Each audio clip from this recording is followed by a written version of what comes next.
নমস্কার বন্ধুরা, মামুনিস ক্রিয়েশনে তোমাদের সকলকে জানাই অনেক স্বাগত আর ভালোবাসা। যে যেখান থেকেই আজকের ব্লগটি দেখছো সকলকে অনেক ধন্যবাদ জানিয়েই আজকের ব্লগটা স্টার্ট করলাম। কেমন আছো তোমরা সবাই? আশা করছি তোমরা সবাই খুব ভালো আছো এবং সুস্থও আছো। আমি আমার পরিবারের সবাই বেশ ভালো আছি এবং সুস্থ আছি। আজ 26শে আগস্ট সোমবার। আজ হলো জন্মাষ্টমী। নতুন একটা সকাল, নতুন একটা দিন আর নতুন একটা ব্লগে তোমাদের সকলকে অনেক স্বাগত। চলো আজকের ব্লগটা শুরু করা যাক। এখন ঘড়ির কাঁটাতে না সকাল 6টা বাজে। সকালবেলা ঘুম থেকে উঠেই বাসি কাজকর্ম সেরে নিয়েই আর কি বসে পড়েছি ঠাকুর ঘরের জোগাড়জাটি করতে আর কি। দেখো পিছনে দেখো, কালকে রাতেই আমি আর কি এই ডেকোরেশনটা করে রেখেছিলাম, তোমাদেরকে দেখালাম। সকালে উঠে দেখি না পুরো সব ভিজে গিয়েছে, মানে এত জলের ঝাড় এসেছে, মানে এতটাই আর কি বৃষ্টি হয়েছে। আর এখানে দেখো ঠাকুরের আসনটাকে আমি সুন্দর করে আর কি সাজিয়ে নিয়েছি। ঘরবাড়ি সব মুছে একটু পরিষ্কার করে নিয়েছিলাম, নিয়ে ঠাকুরের আসনটা আর কি পেতে নিয়েছি। কারণ ঠাকুরকে স্নান করিয়ে আসনে বসিয়ে দেব, দিয়ে তারপর যে অন্যান্য কাজগুলো আছে সেগুলো আর কি করে নেব। আর এখানে দেখো তালটা আগে ছানতে দিয়েছি, যেহেতু একটা খুব সমস্যার কাজ গো, তাল ছেনে তালের পাল্প বের করাটা। চলো ও তালটা ছানতে থাকুক, আর আমি আমার গোপোষণা স্নান করার জন্য আর কি জলটাকে রেডি করি। তেমন কিছুই নয়, গঙ্গা জল, দুধ, ঘি, মধু আর ডাবের জল, এটুকুই দিয়ে আর কি পঞ্চামৃত দিয়ে আর কি ঠাকুরকে স্নান করাবো। চলো।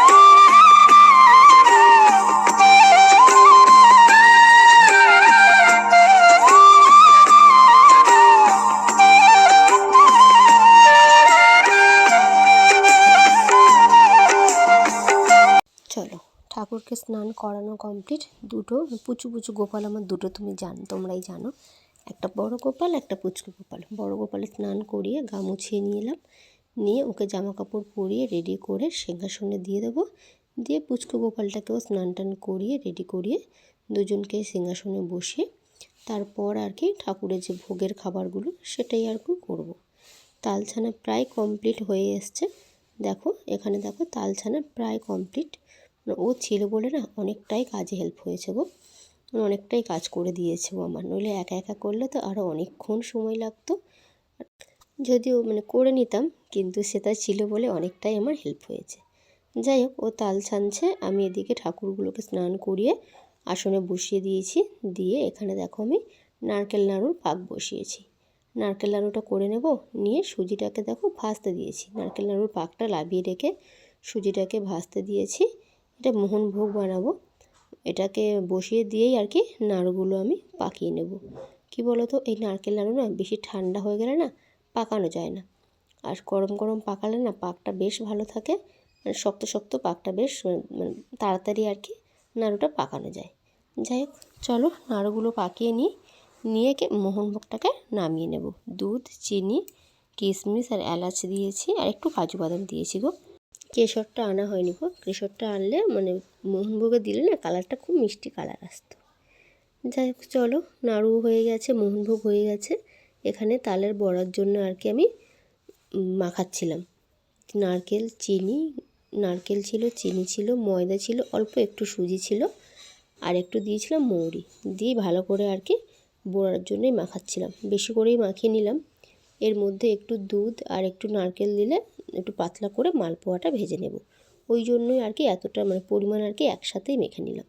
দেখো এখানে আমার মাখা কমপ্লিট, এবার বড়াগুলো ভেজে নেব।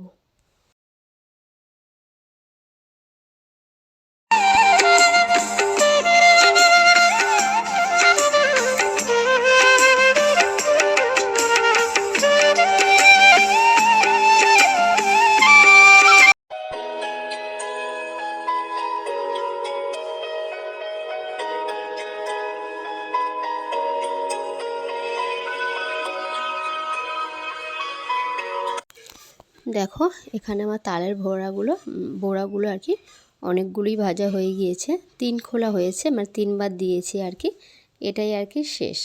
দেখো বড়াগুলো কি সুন্দর দেখতে হয়েছে না? চলো বড়াগুলো ভাজা তো কমপ্লিট, আর তুলে নিচ্ছি বড়াগুলো। আর সেটা দেখো এখানে সবজিগুলো আর কি কেটে দিচ্ছিল। 2 রকমের সবজি কাটা হয়ে গিয়েছে, বরবটি আর কাঁকরোল কাটা হয়ে গিয়েছে। এবারে বেগুন বাকি আছে, আলু বাকি আছে, আর ভেন্ডি বাকি আছে। এই কটাই আর কি সবজিও কেটে দিই। আর ততক্ষণ আমি মালপোয়াটা ভেজে নিই। মালপোয়ার জন্য তো মাখাই আছে, তার মধ্যে শুধু একটু দুধ আর একটু নারকেল আর একটু মৌরি আর অল্প একটু চিনি দেব, দিলেই আর কি মালপোয়ার ব্যাটারটাও রেডি হয়ে যাবে। দেখো এখানে আর অল্প একটু ময়দাও দিয়েছিলাম, একটু কম মতন পরিমাণ লাগছিল বলে। আর তালের নোট তো ঘরেই ছিল অনেকটা পরিমাণ, যখন যদি কম হয় মনে হয় তো নিয়ে নেব। চলো এই ব্যাটারটাকেও ভালো করে মেখে নিই।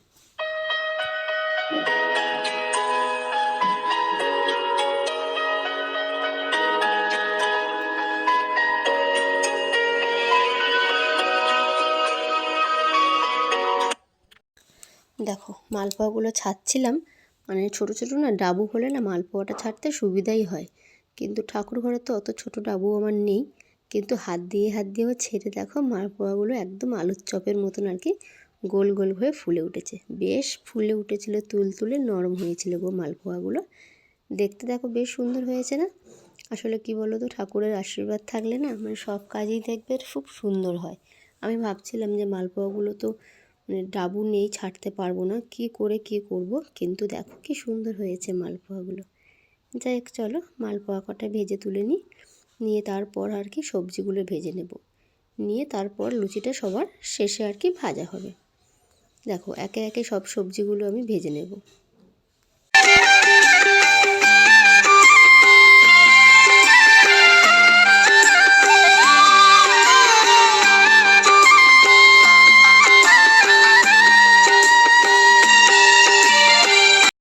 দেখো এখানে আমি সবজিগুলো ভাজছি ঠাকুরের। আর দেখো এখানে দেখো তালের বড়া, মোহনভোগ, নারকেল নাড়ু আর মালপোয়া আমার হয়ে গিয়েছে। এবার 5 রকমের সবজি আর লুচি আর একটু পায়েস বাকি আছে। খিচুড়িটা আজকের ভাবলাম ভোগ দেবো না, পরের দিন দেব, দেখি কি হয়, মানে চেষ্টায় আছি পরের দিন আর কি ভোগ দেব। আসলে কি বলো তো, ঠাকুর ঘরটা আমার ছোটো আর প্রচণ্ড পরিমাণে বৃষ্টি হচ্ছে, ওই জন্য গোপাল ঠাকুরকে আমি বারান্দায় তুলে এনেছি পুজো করার জন্য, তোমরা তো দেখতেই পেলে। দেখা যাক কালকেকার ইচ্ছাটা আর কি কী হয়। এখানে দেখো আলু ভাজা, কাঁকরোল ভাজা, বেগুন ভাজা হয়ে গিয়েছে। এবারে বটবটিটা আর ঢ্যাঁড়সটাই বাকি আছে ভাজতে। এগুলো একে একে ভেজে নেব। চলো এটা ভাজতে থাক, আর আমি একটু লুচি কটা বেলে নিই। কেন একার হাতে তো করবো, ও একটু বাড়ি গিয়েছে গো, ও থাকলে আমার লুচি কটা বেলেই দিত, কিন্তু ও একটু বাড়ি গিয়েছে, সেই জন্য আর কি আমি একা একা লুচিটা বেলবো। ওই জন্য আর কি একটু আগে দিয়ে একটু বেলে কয়েকটা রেখে দিই, তাহলে কি বলো তো একটু ভাজতে সুবিধা হবে। আসলে কি বলো তো, মানে আজকের না এই পাথরের ওপরেই আমি আরেকটা কি মানে টাইলসের ওপরেই আর কি লুচিটা বেলছি, একটাই কারণে আমার জানো তো ব্যালন চাকি ছিল গো ঠাকুর ঘরের জন্য, কিন্তু না ওই ব্যালন পেরেটা না একটু পোকা লেগেছিল, আর আমি না ফেলে দিয়েছি, বলি নতুন কিনে নেব, নইলে ঘরে থাকলে কেনা হবে না, আজ কিনি কাল কিনি বলে। আর ওমা বেমালুম ভুলে গেছি যে কালকে তো জন্মাষ্টমী, ব্যালন পেরেটা কিনতে হবে, মানে আগের দিন বাজারে গিয়েছিলাম, যদি মনে থাকতো কিনে নিতাম, কিন্তু ভুলে গিয়েছি, কি আর করা যাবে বলো, এটাই চলুক, পরে একদিন গিয়ে কিনে আনবো। আর দেখো একা একা বসে বসে লুচি বেলছি আর একটা করে ভাজছি, মানে এটাই হচ্ছে আমার কাজ এখন চলছে। দেখো লুচিগুলো একটা একটা করে ভাজছি আর কি, ও থাকলে অনেকটাই সুবিধা হতো, কিন্তু নেই, কি আর করা যাবে। যাই হোক চলো একে একে সব ভোগ আমার রান্না হয়ে গিয়েছে, পায়েসটা শুধুমাত্র যে বাকি ছিল সেটাও আমি বসিয়ে দিয়েছি। চলো পায়েসটা হতে থাক, এদিকে আমি ঠাকুর ঘরটাকে গুছিয়ে নিই।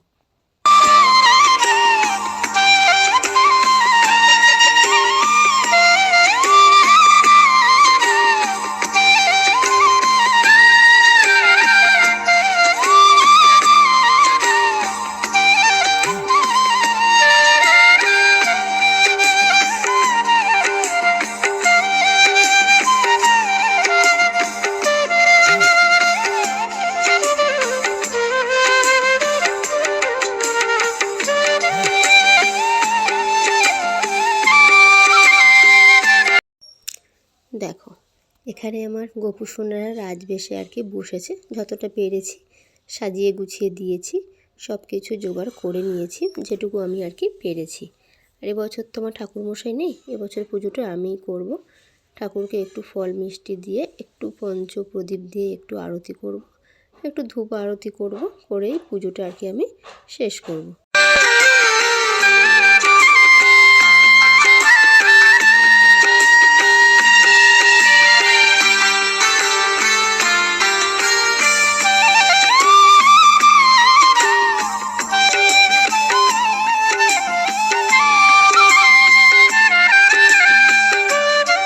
চলো, এখানে তো আমার পুজো প্রায় শেষের পথে। এবার ধূপ আরতিটা করলে আর কি পুজো তাহলে আমার শেষ।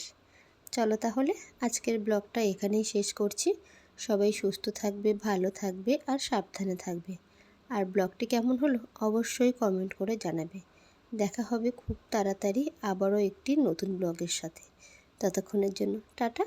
পুজো আরতি করে সবাইকে প্রসাদ বিতরণ করব, করার পর তারপর আমি আর কি জল খাবো। চলো তাহলে আজকের ব্লগটা তাহলে এখানেই শেষ করছি। চলো তাহলে টাটা। সবাই ভালো থাকবে, সুস্থ থাকবে আর সাবধানে থাকবে। দেখা হবে পরের একটি নতুন ব্লগে। চলো।